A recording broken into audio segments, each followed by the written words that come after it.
I'm Elly. Today I'm going to read you a story. What was it like? Are you ready? Yeah. The children were excited. They were going to take part in a play. It was all about the history of the town. The play was going to be held in the park, and the children had to rehearse their scene. I hope we don't forget what to do, said Chip. Gran had come to watch the rehearsal. My goodness, she said. I don't believe it. Biff is wearing a dress. That's because we're the children from World War II, said Biff. Girls didn't wear trousers then. Well, then I really don't like some kind of a dress. Oh, I really just don't like dresses. Really? Yes, because I can't kick. If when someone just read one comment, then I need to kick, but I can't kick. Okay. Our town was bombed in the war, said Chip. The bombing was called the Blitz. Where? Blitz? Blitz. A Blitz. Gran could remember it. I was only a girl, she said, but I remember the Blitz war. Well, you wear awful clothes like this, said Biff. Oh, maybe Biff doesn't like some trousers too. Mm-hmm. We have to carry these boxes, said Wilma, but they're empty. They weren't empty in the war, said Gran. They had gas masks in them. We had to take them to school every day. Gas masks, gasped Wilf. Fantastic! The children rehearsed their parts in the play. They were sent away from living the country. It wasn't safe to stay in the town because of the bombing. We have to pretend to be upset, said Wilma. Oh, it is Biff and Chip sad.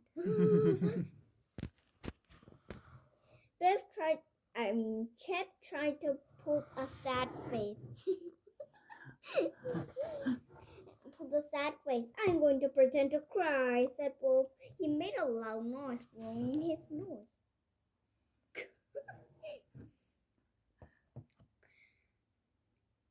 Stop it, said Biff. You're making me laugh. The others began to laugh too. We shouldn't laugh, said Wilma.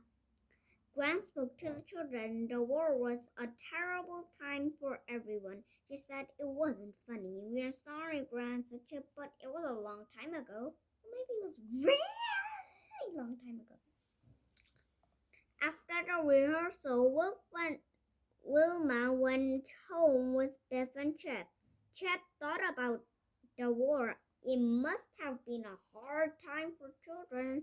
Then he said, it's hard to imagine what it was like, said Wolf.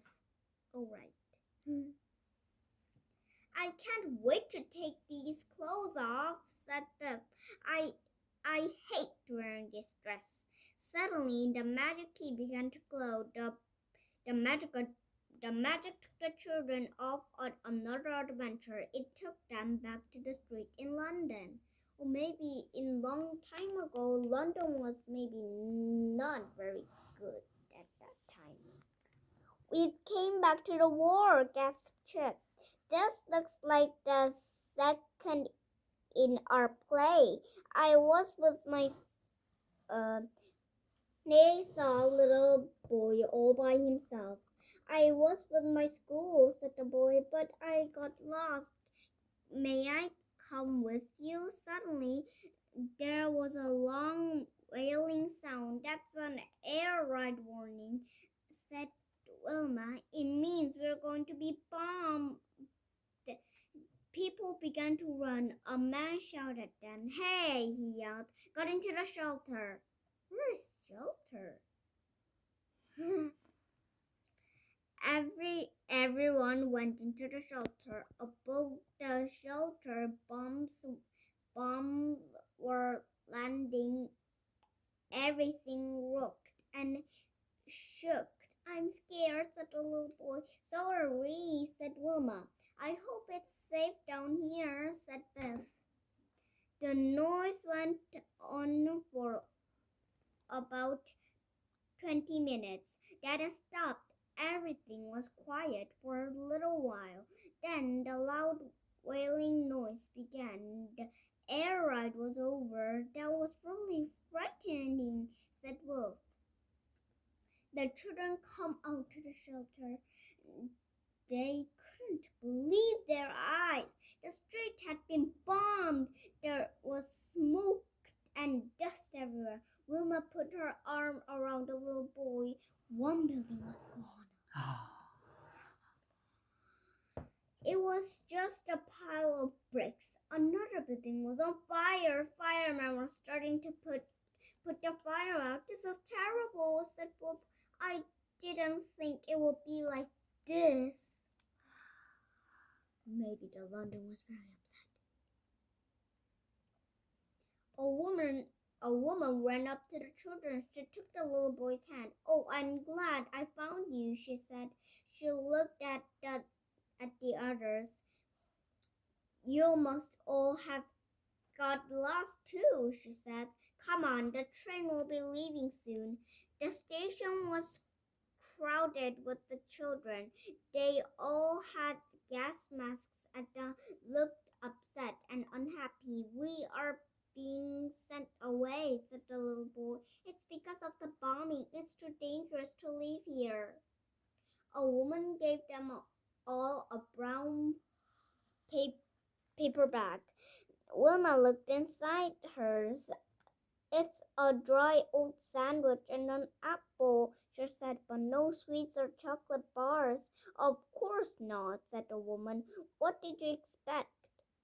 Was thinking you was their dad. A man blew a whistle. Gas masks on, he ordered. And don't worry, there's no gas. This is just a practice. We don't have gas masks, whispered Chip.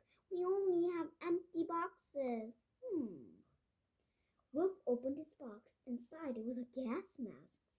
They all had gas masks in their box. I can't believe it, he said. He gasped. Hurry up, shouted the man crossly. You must put them on quickly.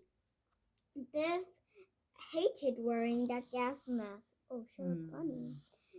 Gas mask. It felt tight and uncomfortable. It had a funny smell on it. Felt taut. That when she talked, her voice sounded very funny, and the gas mask steamed up. She couldn't wait to take it off. Maybe that was very, very hard to put it on. Yeah. Oh, look at this.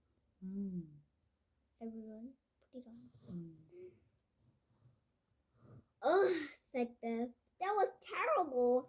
It was so hard to breathe in that gas mask. But when it is very terrible time, it needs to put it on, right? It was so hard to breathe in the gas mask. Then man blew his whistle again. It was time for to get on the train. All the children had to line up. The little boy began to cry. I don't know when to go away, sniffed the boy. I don't even know where we are going, but it's not too safe to stay, said Chip. My mom has to stay, said the boy. Wilma gave the boy a pocket of tissues. I've never seen tissues before, said the boy, because that was still long ago. At last the train came in. It's a steam engine, said Wolf. Clank. The train puffed out of smoke and it made a clanking noise as it stopped. It gave a loudest smoke and steam-filled air. It needs to put this all in here. Can you touch it? Nice. Coal. It needs to put all the coal in here and just kind of lean the engine. The grown-up began to call the children's names out. Then they were told to get on the train. I don't think our names are going to be called out, said Wilma. They don't know who we are. Wilma was right. The man came across to them. Why aren't you on the train? He asked. The woman looked at her list. There shouldn't be anyone left, she said. I don't know who these children are. We can leave them behind, said the man. We can find who they are later, but we'll have to split them up. We don't want to be split up, said Bev. We want to stay together. I'm sorry, said the man. I don't think you can. We can't always keep children together, said the woman. Not even the brothers and sisters. That's really terrible. That's terrible, said Chip. Suddenly, the magic key began to glow. The adventure was over. If when me and Lily was in this war, then we need to split up. Yeah. So sad. Phew, I'm safe because I'm not in the war. I didn't like the adventure, said Chip. It was so scared being in that air ride. I felt sorry for the children, said Beth. Imagining having to leave home and going to live where people you don't know. That poor little boy, said Wilma. Chip asked Gran to tell them about the war. I never saw a banana, said Gran. There wasn't much food. We didn't have lots of sweets or chocolate. We didn't have nice soap and shampoo. We only had a bath once a week. It was very dirty and smelly. Oh, I really can't just have a bath once a week, or some kind of some bugs. It was the night of the play. Biff, Chip, and Wolf and Wilma didn't laugh. When they played their parts, they remembered the magic adventure. They thought of the children waiting for the train to come in. Mm-hmm. Gran was pleased with them. You are really good, she said. Beth told Gran a secret. The magic key showed us how hard it was in the war, she said. I'm glad we only had to act it. Oh, it's really. Dan.